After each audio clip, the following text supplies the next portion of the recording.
My fiancé demanded, "Cancel your best friend as best man. I want my ex there instead." I said, "Interesting choice." Then I canceled the entire wedding and sent her ex an invoice for the deposit with "thanks for the inspiration" attached. Her panicked voicemails revealed I, 29 male, am sitting in what was supposed to be my wedding venue in 3 weeks, watching the event coordinator pack up the sample centerpieces. Just sent the cancellation emails to 150 guests. My phone's been buzzing non-stop for the past 4 hours, but I'm oddly calm about the whole thing. Let me back up. I've been with Meredith, 27, for 3.5 years, engaged for 8 months. The wedding planning had been mostly smooth. She handled decorations, I handled logistics, we both compromised on the guest list. Normal couple stuff. My best friend Derek, 30, and I have been tight since middle school. Dude literally saved my life once when we were teenagers, pulled me out of a riptide. He was there through my dad's cancer, my career struggles, everything. Making him my best man wasn't even a question. Last Tuesday, Meredith drops this bomb over dinner. So I've been thinking, Derek shouldn't be your best man. I literally stopped mid-chew. What? Why? He's just not wedding party material. He's awkward at events.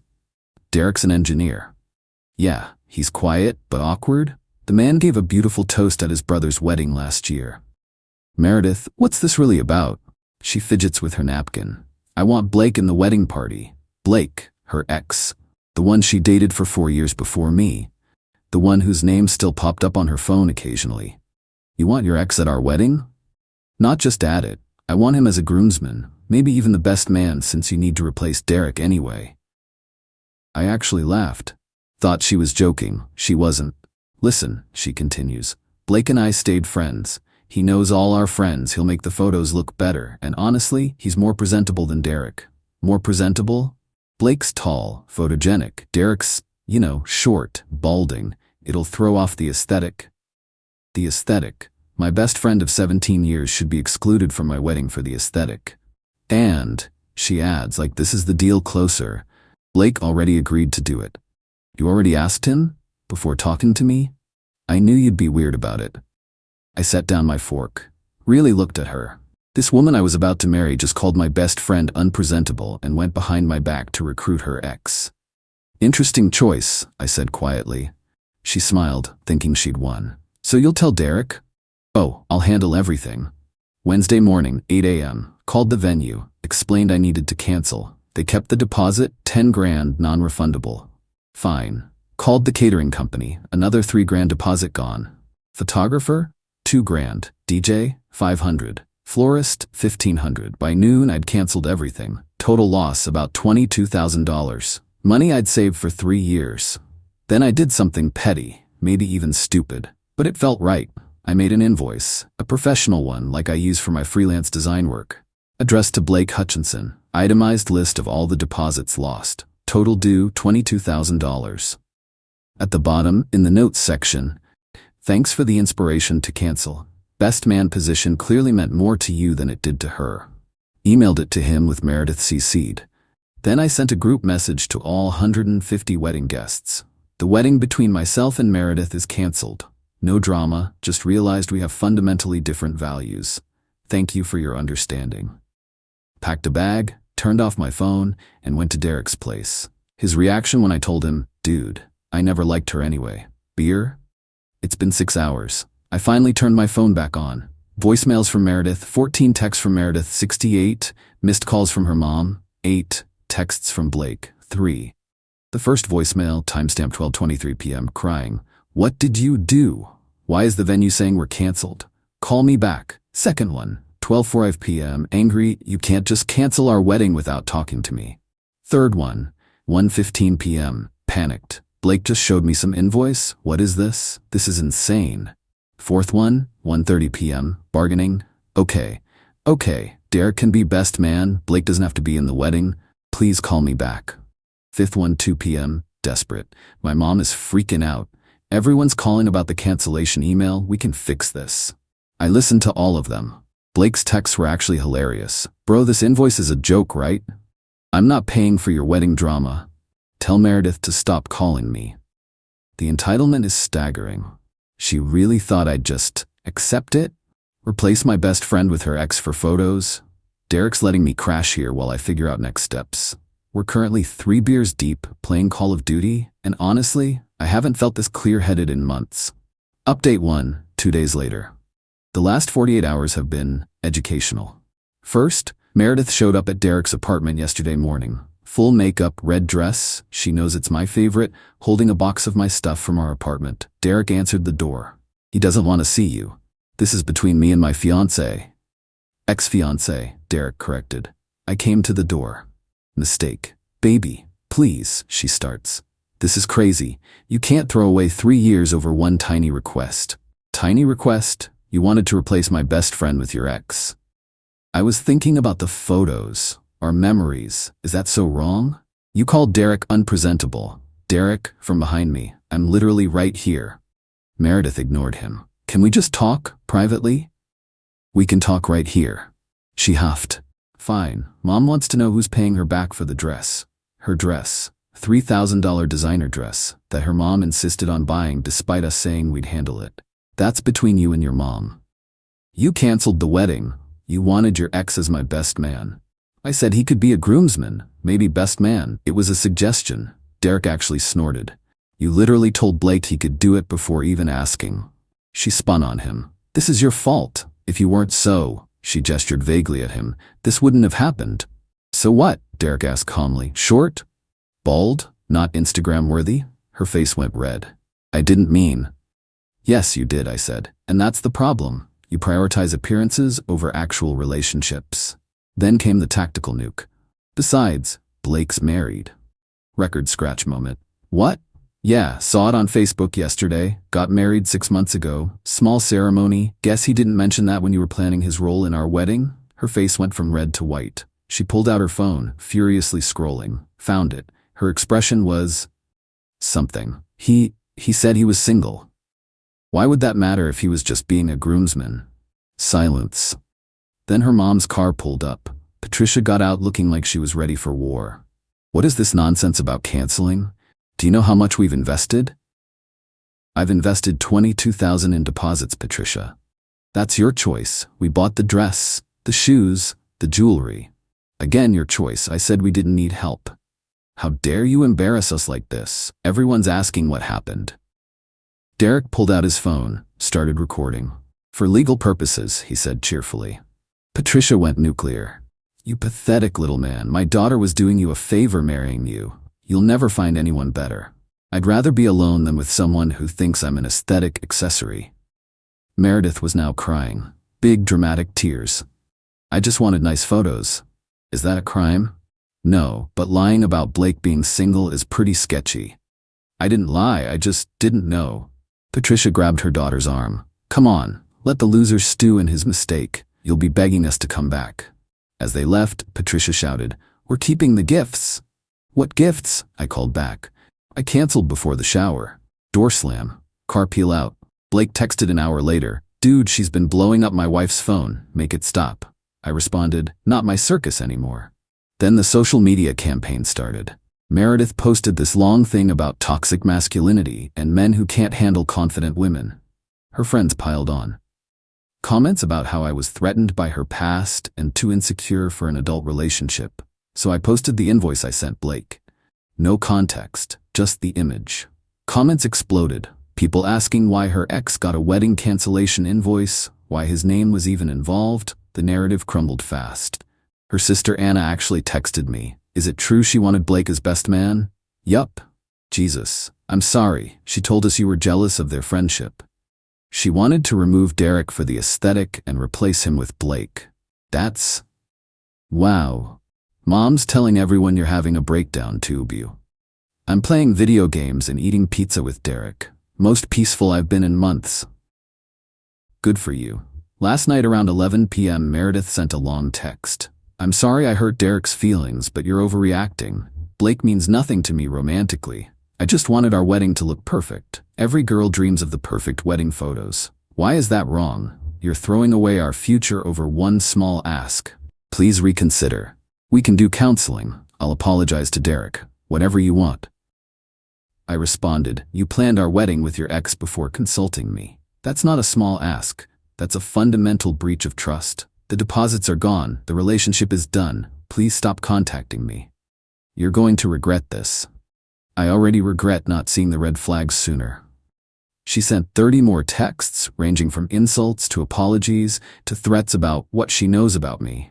I'm genuinely curious what she thinks she has. Derek's been a champ. Took today off work to help me apartment hunt. Found a decent studio downtown. Moving in next week. Already called a lawyer about getting my stuff from our old place. The wedding was supposed to be in 18 days. Instead, I'll be setting up a new apartment. Honestly, can't wait. Update 2, 1 week later. Thought I was done updating, but the entitlement has reached new heights, and y'all deserve to hear this. Moved into my new studio apartment 3 days ago. Derek and his brother helped. Was feeling good, finally processing everything in peace. Then Wednesday happened. Got a call from my credit card company about suspicious activity. Someone tried to buy $8,000 worth of furniture online using my card. Shipping address? The apartment I'd shared with Meredith. Canceled the card immediately, disputed the charges, and filed a police report. The officer taking the report actually said, "Let me guess, bad breakup? Canceled wedding." Yeah, we see this a lot. While I'm at the police station, I get a text from my buddy who works at the Mercedes dealership. "Yo, your ex just tried to trade in your car for a new lease. We refused since her name's not on the title, but thought you should know. My car, that I bought 2 years ago, that only has my name on everything." I raced over there. Sure enough, Meredith's there with Blake. Apparently his wife kicked him out after the invoice incident, arguing with the sales manager. "It's community property," she's saying. "We were never married," I said, walking in. She spun around. "Oh, now you show up. To stop you from stealing my car?" "Yeah."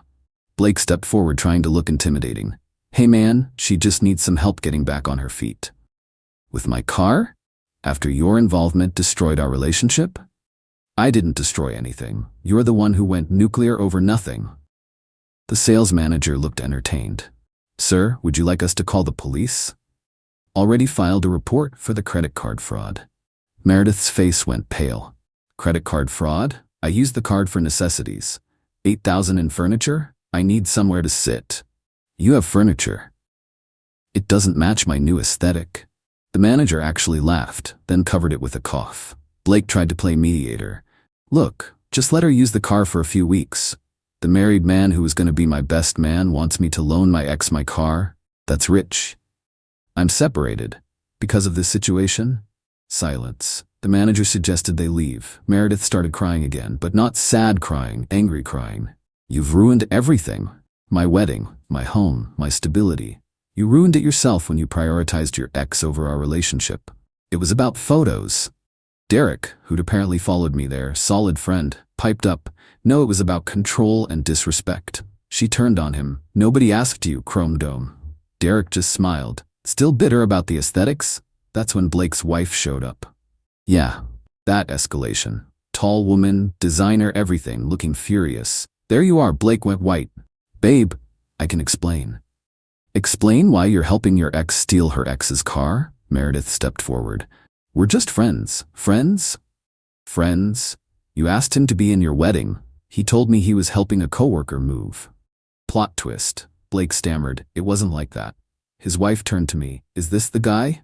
Referring to me. "I'm the one who canceled the wedding when I found out about their arrangement." She nodded. "The invoice sender. Creative. I liked that." Then she turned to Blake. "Get in the car. Now." "Lauren, please." "Car. Now." He slunk away like a scolded dog. Lauren looked at Meredith. "Stay away from my husband. I don't care what history you have." "I didn't know you existed," Meredith protested. "He's worn a wedding ring for 6 months."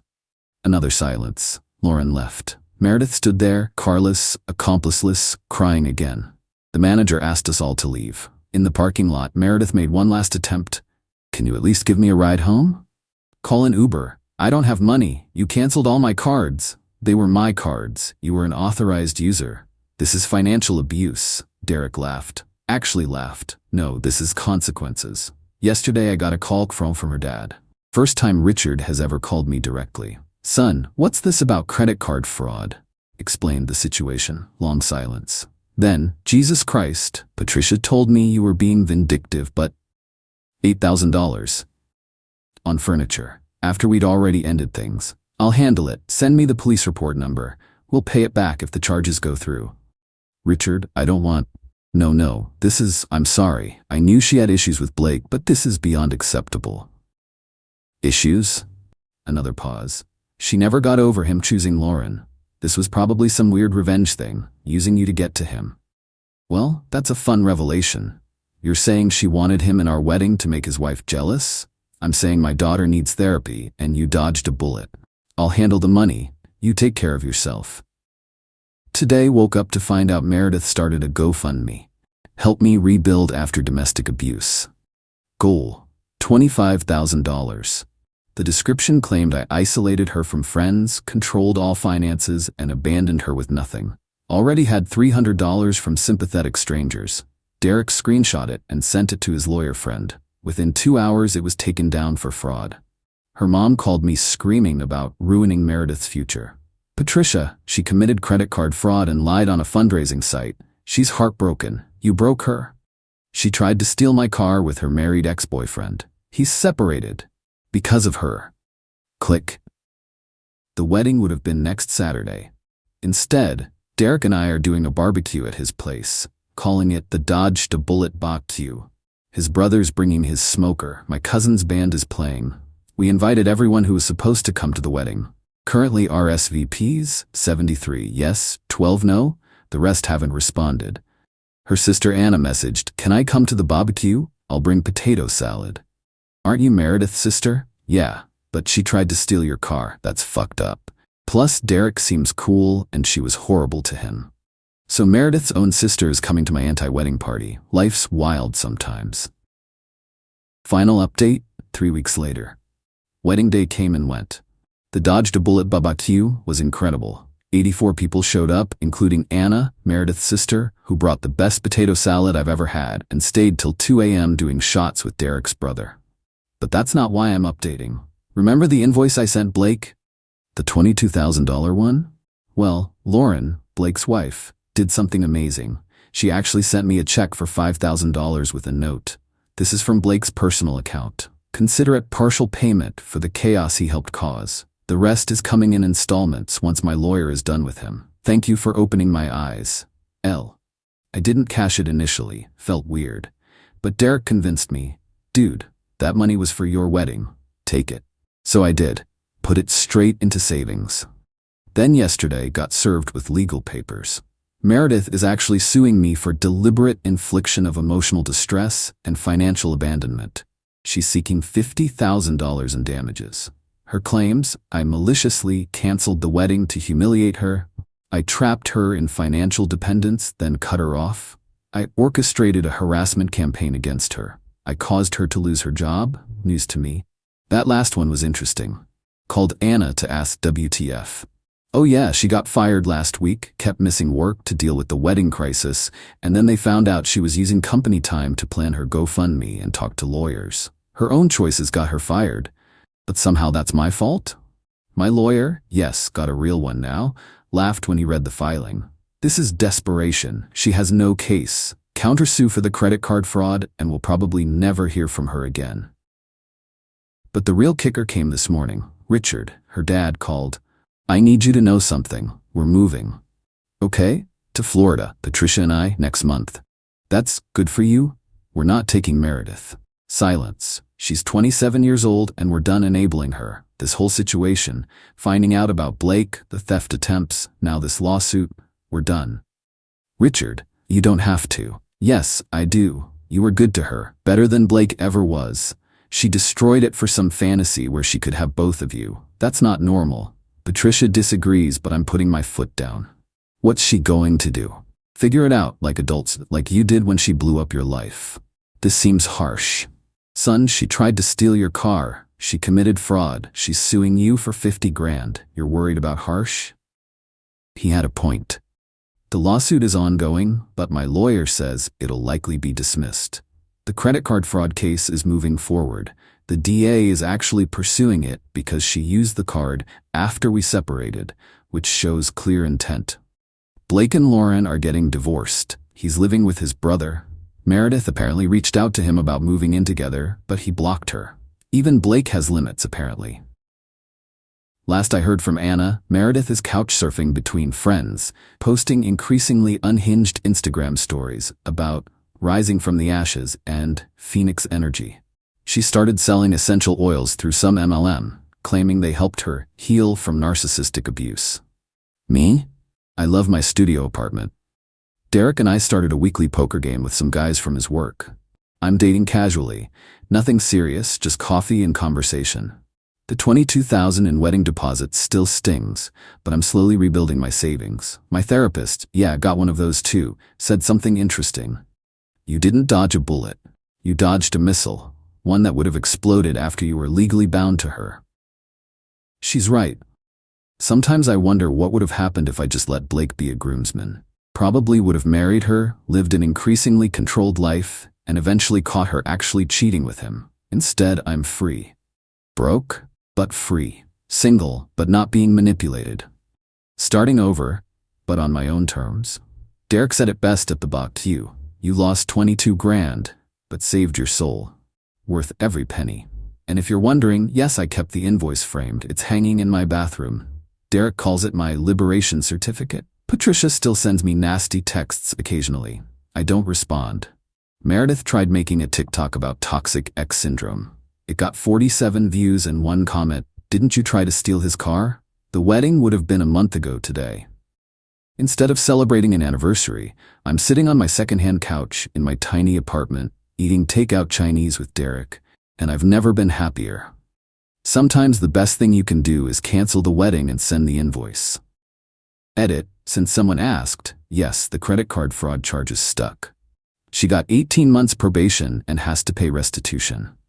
The civil lawsuit was dismissed with prejudice last week, and Blake's wife Lauren and I are actually friends now. She sends me memes about dodging bullets. Life's weird.